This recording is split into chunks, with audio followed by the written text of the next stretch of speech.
ট্রাইব্যুনালের নিষেধাজ্ঞা অমান্য করে নদী থেকে অবৈধভাবে বালি পাথর তোলার অভিযোগে দুটি বালি বোঝাই ট্রাক্টর সহ গ্রেফতার দুই যুবক।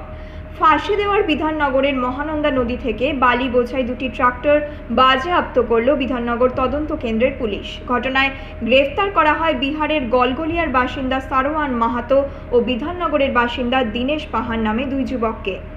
ধৃতদের আজ শিলিগুড়ি মহকুমা আদালতে পাঠানো হয়েছে। গোটা ঘটনার তদন্ত শুরু করেছে বিধাননগর তদন্ত কেন্দ্রের পুলিশ।